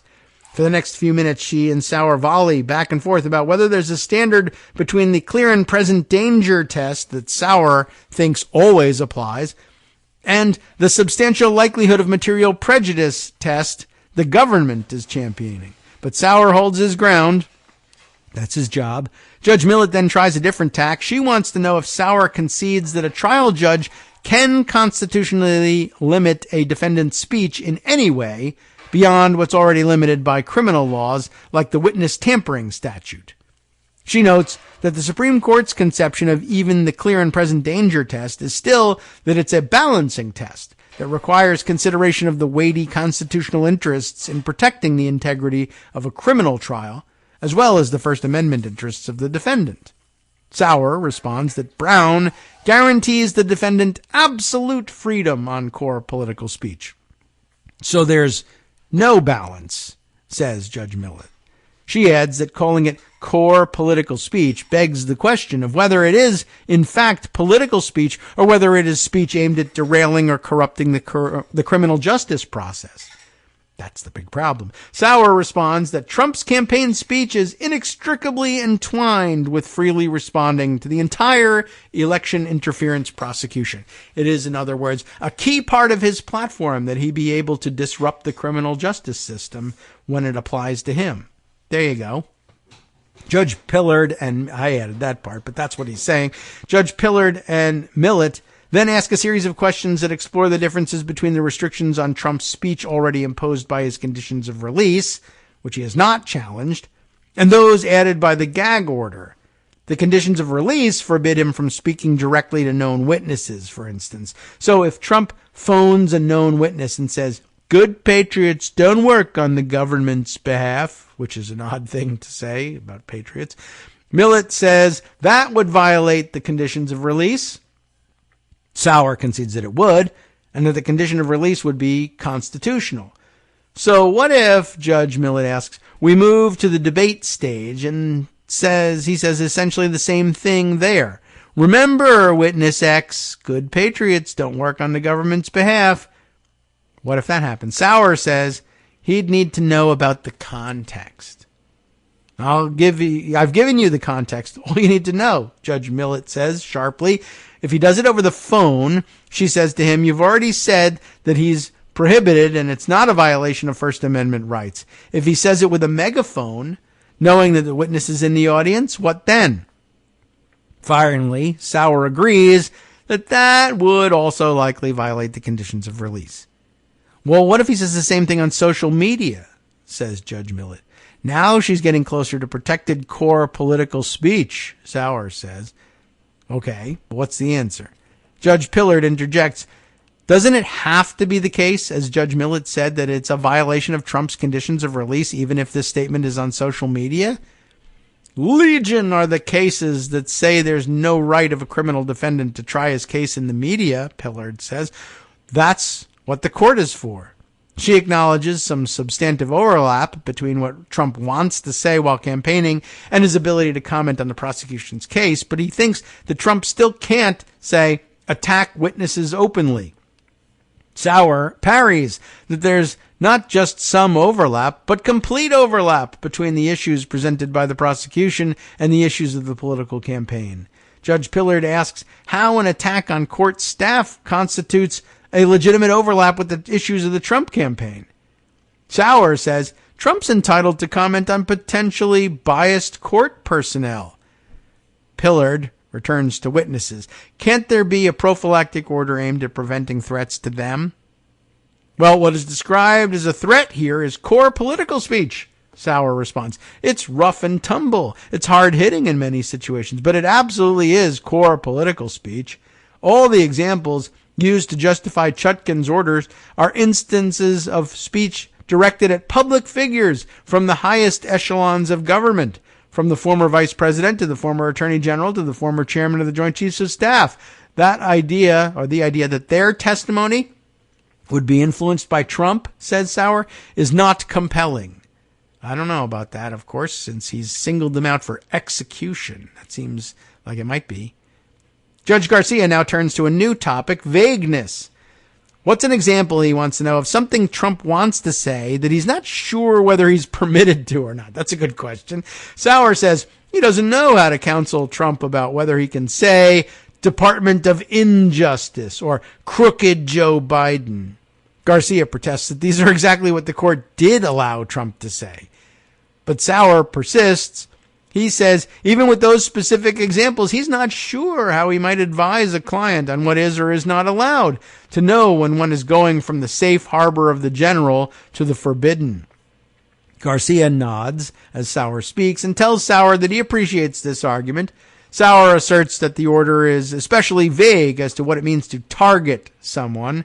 Here, Pillard appears to share some concern. What if that language was changed to say that Trump could not comment on any foreseeable witnesses because of their participation in the trial, she asks. Well, Sauer quickly rejects that proposal. That would trade one vagueness problem for another, he says, and would be equally bad. It's the home stretch for Sauer. We're back to a core question: how to balance the government's interest in a fair trial against Trump's First Amendment rights. Pillard observes that Sauer's position would prohibit the court from doing anything until the compelling harm has already occurred. This does not give much weight to the fair trial interest. Millett asks if Sauer disagrees that the Supreme Court allowed restrictions on speech that could potentially impact the administration of justice in Nebraska Press Association versus Stewart, a 1976 case. Sauer responds that he disagrees with the way Millett is interpreting the case. Would a restriction on talking about jurors violate First Amendment speech? Pillard wants to know. Here, Sauer says it depends on if they're anonymous or not. If they're already known to the public, then there's little that the court could prevent. Speech further, since it's already in the public domain. That's the case here. Not sure what that actually means, but Judge Millett has one last hypothetical. Suppose it's the night before President Mike Pence's vice president, really, obviously, but scheduled testimony, and Trump tweets out, Mike Pence can still fix this. Mike Pence can still do the right thing if he says the right stuff tomorrow. Is this something the district court should prohibit? Only if there's compelling evidentiary showing of an actual threat, says Sauer. Judge Pillard chimes in, only after it's happened. Sauer laughs. It's so funny to him. So Sauer does not allow for any prophylactic measure by the court, Millett comments. Now, 10:49 a.m., almost 70 minutes into argument that was originally scheduled for 20 minutes per side, and Sauer is finally allowed to sit down. And now, the government's turn. Assistant Special Counsel Van Devender begins by saying that the district court correctly found that Trump has a practice of using his public platform to target adversaries here in America. That poses a significant immediate risk to the fairness and integrity of the January 6th case. This court should affirm the district court's order for 3 reasons, he says. First, because of the unique factual record before the district court. Second, because of the unusual narrowness of the order. And third, because recent evidence that shows that Trump can indeed comply with the order while it's in effect. Judge Millett is first to break in again. She observes that Van Devender employed the significant and immediate risk language that Judge Chutkan used in her order. Does that mean he's not embracing the substantial likelihood of material prejudice test from the Gentile case? Van Devender explains that he's using the language based on the finding that the district court made about the risks imposed by Trump, as that finding informs the order and its contours. Ultimately, though, the test the government seeks to use is the one set forth in Gentile. Judges Pillard and Garcia then ask about the parts of the order protecting the court staff and their families. What exactly is the nexus between Trump's commenting on court staff and the proper administration of justice? Van Devender says that if court staff have to question whether their participation in the case is worth the risk, there can be a chilling effect on the whole proceeding. There's chilling effect. Pillard continues the line of questioning. Is the need for this protection based on concerns about impacting court staff's impartiality in administering the case, or concerns about affecting staff willingness to serve? Van Devender responds that Trump attacks on staff could affect how they are perceived by the jury. Garcia would like Van Devender to address Trump's team's contention that the district court's order is based on information from 3 years ago. Van Devender says that Trump's continuous stream of commentary combined with the proven record of harms from comments about the same subject matter in 2020 and 21 provides sufficient basis for the district court's order. The notion that there was some dynamic that existed in 2020 that has since abated or gone stale, I think, is wrong, he says. But Millett wants to know how accountability in the age of social media works. How do we differentiate between the harm caused by social media posts that Trump sends to millions of followers versus the harm triggered by the media's reporting on what Trump says in other public fora, for instance? How can the district court attribute blame to Trump specifically for prompting adverse conduct? Van Devender responds that it's about the sheer number of occurrences in which someone was the recipient of a threat and then subsequently experienced harm. Millett asks if anyone has testified to this effect since the prosecution was initiated. Van Devender says no, but he points out that Judge Chutkan herself received a death threat shortly after the D.C. indictment came down and the day after Trump wrote, "If you go after me, I'm coming after you." Millett then moves on to the questions of what weight the government is giving to Trump's First Amendment rights. She wants to know what inflammatory speech is and says the notion that high-profile public figures who've taken on enormous responsibility can't stand up to some inflammatory language seems contradictory to Supreme Court precedent on the matter and reflects, to her, a troubling lack of balance on the free speech side of this issue. While the presumption is that speech is protected, Van Devender says it can be prescribed if there's a substantial threat of material prejudice to the proceeding. He says the record establishes a causal link between Trump's repeated inflammatory attacks on individuals and subsequent harassment, threats, and intimidation. He adds that the district court has made a distinction between institutions and individuals. The former are okay to go after, but not the latter. Millett is skeptical. Since a prosecutor represents the U.S. government, how does this line of reasoning work? And is there a difference between special counsel Jack Smith and the line prosecutor? Wouldn't calling a prosecutor politically biased be considered targeting as expressed in the district court's order? Van Devender thinks that the proper way for Trump to allege bias is through a motion. Well, asks Millett, could Trump say that the case is politically motivated on a debate stage were he to participate in one? That's funny. Suppose he's being bombarded on stage with attacks from rivals about being an indicted felon, for instance. He has to speak mismanners while everyone else is throwing targets at him. The conversation then turns again to whether the targeting language in the order is too vague. Pillard asks what Van Devender thinks about changing that to a restriction on commenting on potential witnesses because they are witnesses. Van Devender is open to that substitution, calling it a valid gloss on the targeting language, although he thinks that targeting more accurately captures the elements of harm that the prohibition on certain speech is meant to prevent. Van Devender also clarifies that Trump can comment critically on things, he just can't try to inflame things. The conversation shifts now to some real-world examples. Millett brings up Trump's tweet attacking General Mark Milley, which he sent out after Milley made comments critical of Trump during his book tour. Trump likened Milley's conduct to treason and observed that treason was once punishable by death. Millett questions whether the order prohibits Trump from saying anything disparaging at all about a potential witness, even if it's unconnected to his potential testimony.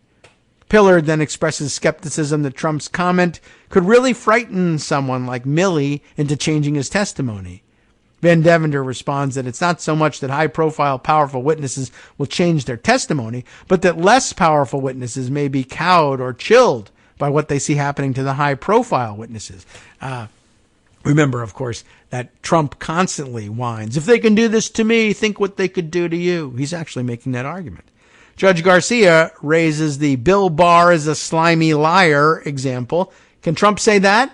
No, says Van Devender, because it's an attack on credibility and is inflammatory. What if we take out slimy? Judge Millett asks. Can Trump call someone a liar on a debate stage? Van Devender says no. Millett seems incredulous. Why can't he use the word liar after someone has, for instance, unloaded political dynamite against him? Can he say, that's untrue? Yes, responds Van Devender. Okay, but he can't say that person is an untruth speaker, quips Millett. Pillard has her pen against her mouth, which is curved up in a smile. Van Devender laughs softly, as does the rest of the room. Millett presses on with this line of questioning, asking if Trump's lawyers would literally have to X out the word liar in a hypothetical speech that Trump wants to give and replace it with the term untruth speaker. She asks him if he has a suggestion for another term Trump could use instead. But Van Devender doesn't give in. He maintains that characterizing someone as a liar is an attempt to erode the witness's credibility. The order maintains the right balance, he says, by allowing Trump to campaign while also ensuring he doesn't try the case in the court of public opinion. The last chunk of discussion goes back to Gentile. Judge Millett asks whether Van Devender can explain why the reasoning of Gentile focuses so much on the special power of courts to regulate attorneys' speech, rather than on the general power of the courts to limit defendants' speech. Van Devender suggests that it's because the court needed to explain why criminal defense attorneys, who may, on first blush, seem to have more leeway than others on speech, but actually are just as regulated as all other participants in the trial, including the defendant.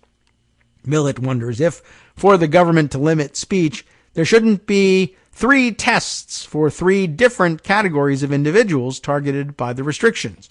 Those outside the trial, like media, for instance, would be subject to the greatest protection, the clear and present danger test.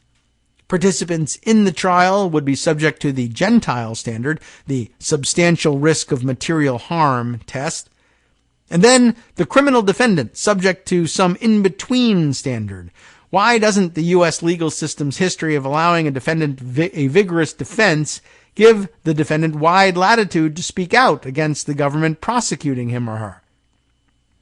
Well, we have to set up a lot of pro-defendant, make it really hard for the government requirements because we don't want to be like other countries. And I'm asking why that wouldn't include allowing a criminal defendant, for example, to say publicly, that person who just had a press conference denouncing me is a liar, says Millett. Van Devender denies that criminal defendants have a uniquely expanded set of rights. He protests that the criminal justice system imposes restrictions on the liberty of criminal defendants regularly, he says, including even pretrial detention. Millett responds that there haven't been specific First Amendment challenges to some of the restrictions permitted by the Bail Reform Act. She asks whether the government has a backup higher standard to propose between the clear and present danger standard and the substantial likelihood of material prejudice test. Van Devender says that because the clear and present danger standard is a malleable one, he doesn't think it's necessary to do so. And with that, Van Devender is done. Offered the chance of a 4-minute rebuttal, Sauer declines. So at 11:50, they stood adjourned.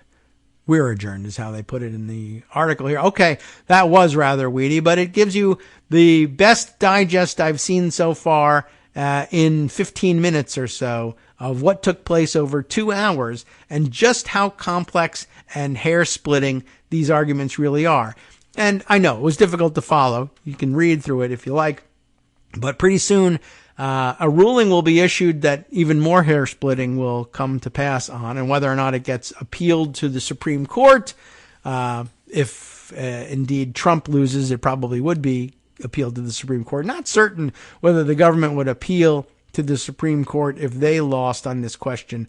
But anyway, a keen insight to the various issues that have to be balanced here. And I mean, it goes far beyond just saying, oh, how do you balance a defendant's right to attack the government if he believes he's being tried as a political prisoner and his right to, or if there is one, to campaign on the notion that his supporters should threaten the participants in the legal system who are threatening to hold this candidate to account for once. It's, I don't know. I mean, judges have to decide this stuff. That's true. And in order to do so impartially, you kind of have to test both sides. This is a pretty good example of how intensive that testing gets. We don't often get that level of journaling, essentially. For journalists, you'd think that would be a usual thing, but a journaling of the proceedings. None of that, or hardly any of that, would have made it past an editor's pen at a major newspaper. So I think by way of justifying our having spent the time on it, I guess, on a Thursday morning when most of you are probably distracted with your cooking activities, it made for good background noise, I guess. And we had a relatively quiet day here. So we made it through 2 hours with no breaks. That's a hell of an accomplishment. I would like to come back tomorrow. I don't know if I'd like to do 2 hours tomorrow, but I would like to get Rosalind McGregor's update on the air, that's for sure. And, of course, there are a number of other things happening, and I thought a number of other good articles similar to the New Yorker piece or New York Magazine piece that I read yesterday on, yes, the crisis in Israel and Gaza. I know many of us probably would prefer not to hear that. Maybe we'll wait for Friday on it. Well, we're definitely waiting at this point for Friday. Okay, time to hand things back to Justice Putnam. I don't know that he follows with the West Coast Cookbook and Speakeasy today, but I know that he follows with holiday programming prepared for your enjoyment to keep you going if you are sticking around waiting for noon local time for a broadcast of Alice's Restaurant, or just looking to waste time between now and the end of the day, or just make your day pass that much more pleasantly. He does have programming in store for you that will be compatible with your needs. So we'll be back, I guess, tomorrow for at least some time, and a roundup of all the other many things that are waiting in pocket and that, frankly, you won't hear read to you or broadcast probably hardly anywhere else. From networksradio.com, you have been listening to Kagro in the Morning with Dave Waldman. All right, as I said, do stay tuned to be kept company for the rest of the day by the rest of the Netroots radio programming day. There's always that. I didn't even make a quick look to see, but yeah, a mix of regular and holiday programming today, opening the archive radio vault for some 40s and 50s UN radio shows. How about that? Stay tuned. See you tomorrow.